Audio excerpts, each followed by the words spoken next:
नमस्कार दोस्तों, आपका मेरे YouTube channel Harbola sir Saraswati tutorial में स्वागत है। दोस्तों, मैंने पिछले वीडियो में बतलाया था गुप्तकालीन राजाओं के बारे में और कौन कौन से राजा हुए उनके बारे में थोड़ा सा मैंने आपको संक्षिप्त जानकारी दी थी। आज हम यहाँ पे जो चर्चा करने वाले हैं वो गुप्तकालीन प्रशासन, कला एवं संस्कृति के बारे में आज हम यहाँ पे थोड़ा चर्चा करने वाले हैं। ठीक है, तो दोस्तों मेरे वीडियो को अंत तक ध्यान से देखिएगा और इसमें आपको बहुत सारी जानकारियाँ मिलने वाली हैं जो आपके आगामी एग्जामों में काफ़ी महत्वपूर्ण साबित होंगी। तो देखिए, तो सबसे पहले दोस्तों हम यहाँ पे गुप्त प्रशासन को लेते हैं। ठीक है, तो गुप्त प्रशासन को लेते हैं, ध्यान से सुनिएगा, देखिएगा। तो राजा को प्रशासन में मंत्री अथवा सचिव सहायता प्रदान करते थे।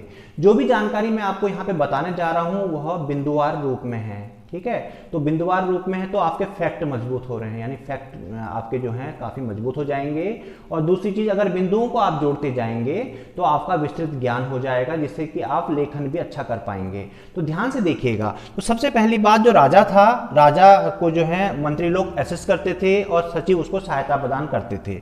ठीक है, दूसरी चीज, प्रतिहार तथा महाप्रतिहार दरबार के मुख्य अधिकारी थे। यहाँ पे आप ध्यान दीजिएगा, जो ये प्रतिहार हैं और महाप्रतिहार हैं, ये क्या करते थे? दरबार के मुख्य अधिकारी तो थे, पर ये प्रशासन में भाग नहीं लेते थे, यानी प्रशासन में प्रतिभाग नहीं करते थे, लेकिन अधिकारी मुख्य थे। अगला देखिए इसमें कि राजा कुमार अमात्य तथा अमात्य नाम के अधिकारी के सहायता से प्रांतों का शासन देखता था। यानी ये प्रांतों को, क्योंकि राज्य प्रांतों में बटा हुआ था, तो प्रांतों का शासन वह कुमार अमात्य तथा अमात्यों की मदद से उसको देखता था। अब आगे देखिए, जो प्रांत थे, प्रांतों को भुक्ति भी कहा जाता था। यहां ध्यान रखिए कि प्रांत और भुक्ति एक ही चीज थे, और जो भुक्ति जो था, जो प्रांत था, वो किसके अधीन था? उपरिक के अधीन था। ठीक है, एक उपरिक, एक अधिकारी था, इसके अधीन जो था भुक्ति था।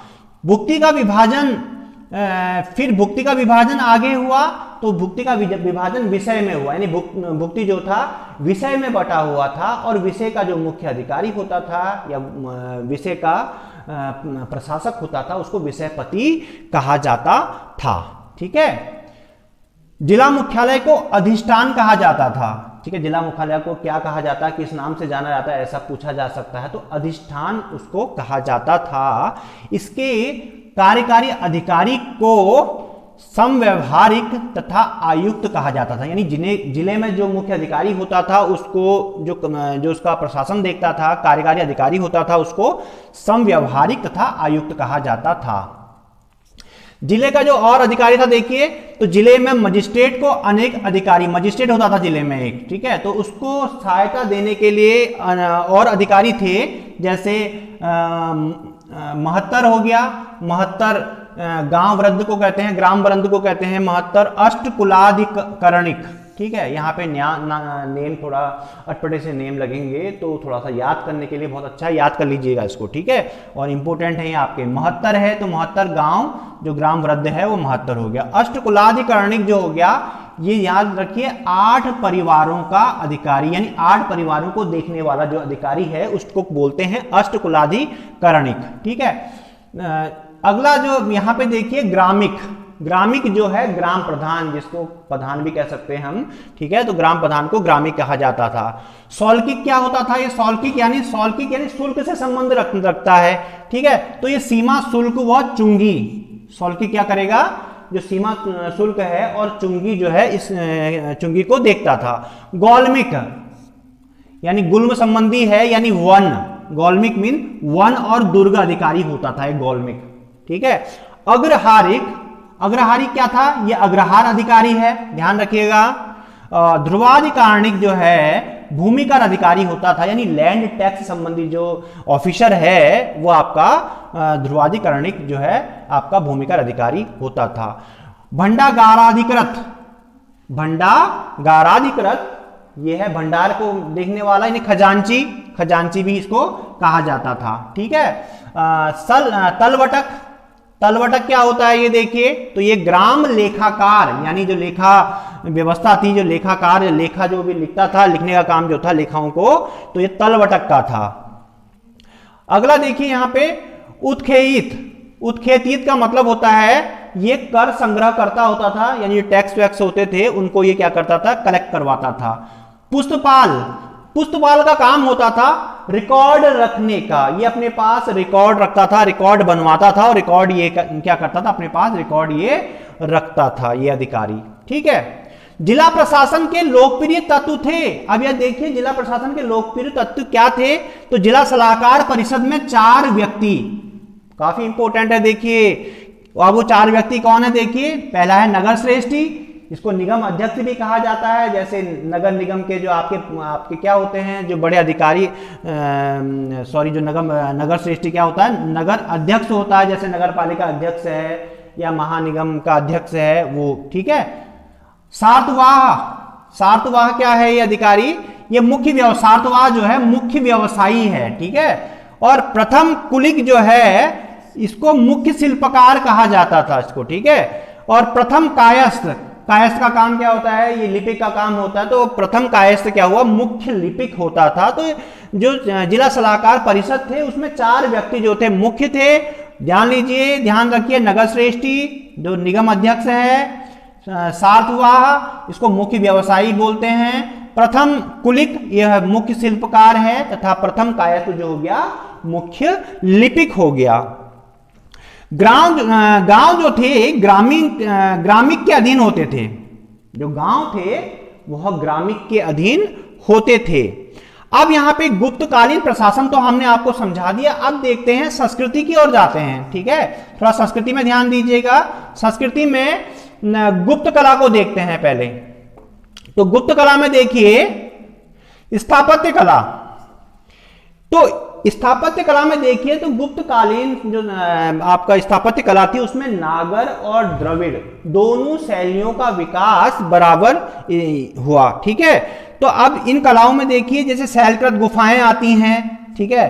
शैलकृत गुफाएं जो शैलों को काट करके, चट्टानों को काट के जो गुफाएं बनाई जाती थी उनकी बात हम यहाँ पे कर रहे हैं। तो गुफाओं का निर्माण जो होता था वो पुरानी टेक्निक से ही होता था, लेकिन गुप्त काल में एक जो नई चीज थी वह यह थी कि जो अग्रभाग होता था गुफा का वह अलंकृत होता था, और जो अंदर जो खंबे होते थे वह डिजाइनदार होते थे, यानी खंबों में डिजाइन बनाया जाता था। ठीक है। अब आता है गुप्त काल में मंदिर। मंदिर 5 प्रकार के होते थे। मंदिर कितने प्रकार के होते थे, मंदिर 5 प्रकार के होते थे। अब वो देखिए कौन कौन से हैं। देखिए एक तो चपटी छत वाला वर्गाकार मंदिर हो गया, एक हो गया चपटी छत वाला वर्गाकार मंदिर, दूसरा है चपटी छत का वर्गाकार मंदिर जिसके ऊपर विमान होता है। विमान का मतलब क्या होता है कि ऊपर जो है मंजिलें बनी होती हैं, मतलब एक तो वर्गाकार जो है आपका छत है, उसके ऊपर फिर जो है दूसरी मंजिल, फिर तीसरी मंजिल, तो विमानों से बना हुआ जो मंदिर है। तो ये द्रविड़ शैली में, आपने जो साउथ में जितने भी दक्षिण भारत में जो मंदिर हैं वह इसी शैली में बने हुए हैं, यानी चपटी छत जो है उनकी चपटी है और वर्गाकार मंदिर के ऊपर जो है विमान होते हैं। ठीक है।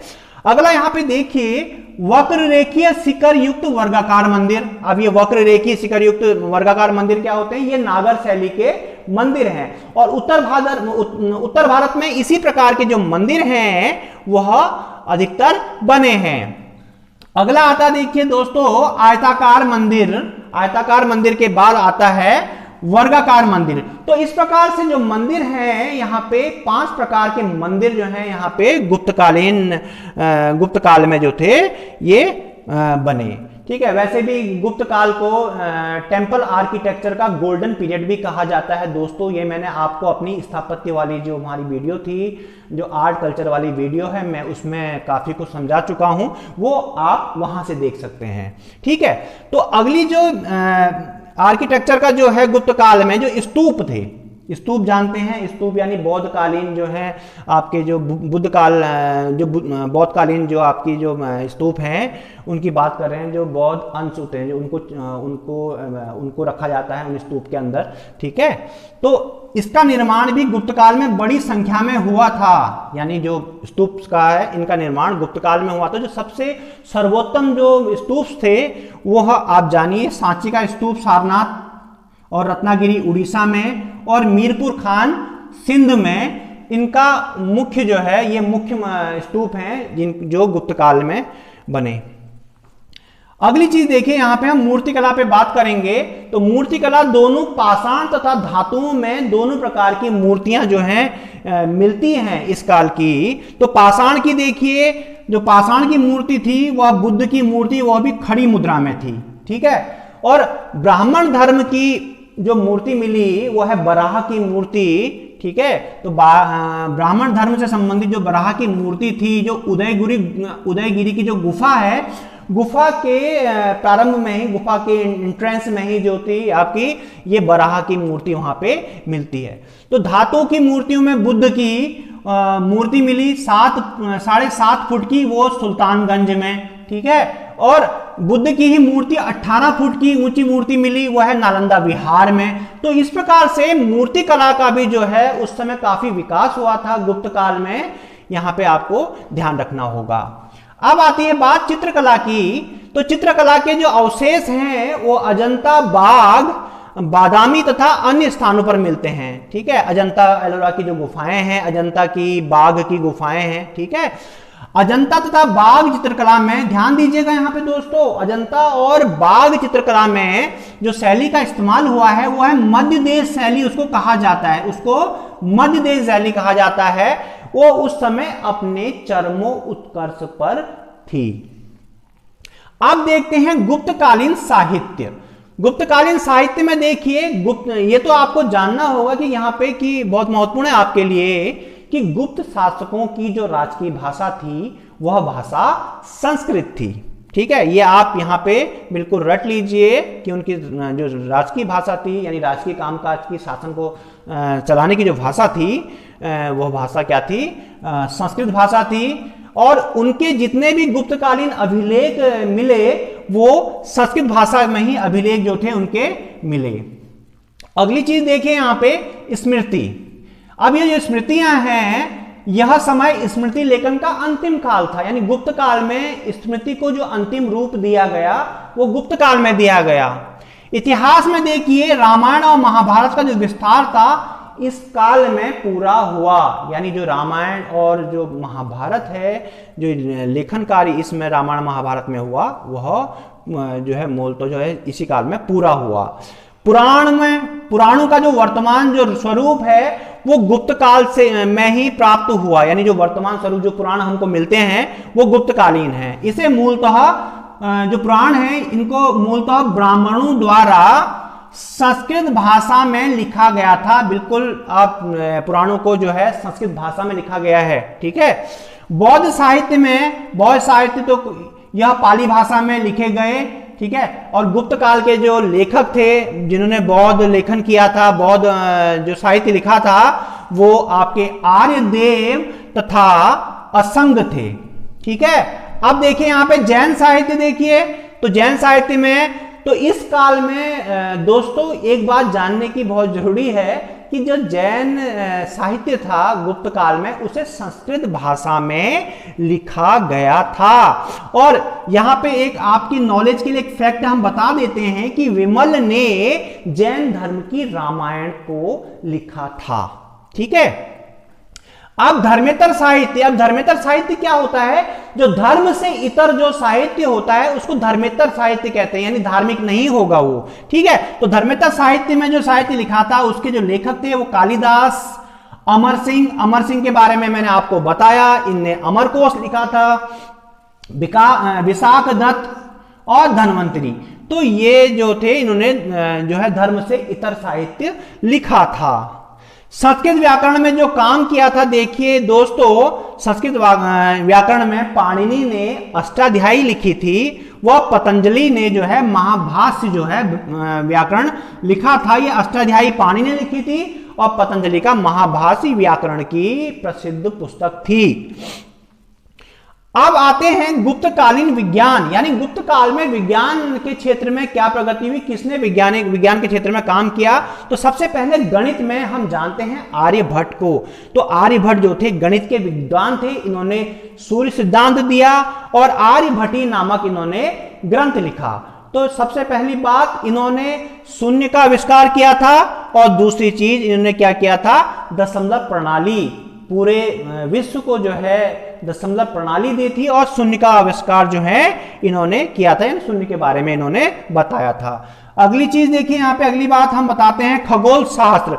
खगोल शास्त्र के जो थे वराह मिहिर जो थे, गुप्तकालीन जो है राजाओं के दरबार में जो थे ये रहते थे। इन्होंने बृहद संहिता को लिखा, यानी किसने क्या लिखा ये बहुत जानना आपके लिए बहुत जरूरी है। यानी वराह मिहिर ने कौन सी पुस्तक लिखी है, इन्होंने बृहद संहिता लिखी है। और ये जो पुस्तक है खगोलीय जो गणितीय जो गणनाएं हैं वह इसमें बताया गया है। तो इस प्रकार से वराह मिहिर एक अच्छे गणितज्ञ भी थे।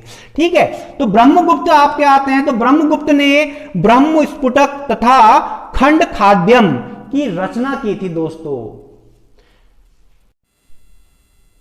दोस्तों आशा करता हूं आज का वीडियो आपको पसंद आया होगा। अगर आपको मेरा वीडियो पसंद आता है तो लाइक कीजिए और अपने दोस्तों में मेरे वीडियोस को शेयर कीजिए, और अभी तक जिसने मेरे चैनल को सब्सक्राइब नहीं किया है वह इसको सब्सक्राइब कीजिए। और हाँ, एक बात जो आपको गांठ बांधनी है वो है बेल आइकन को दबाना ना भूलिए, क्योंकि आपको मेरे वीडियो के नोटिफिकेशन टाइम से मिलते रहेंगे। धन्यवाद।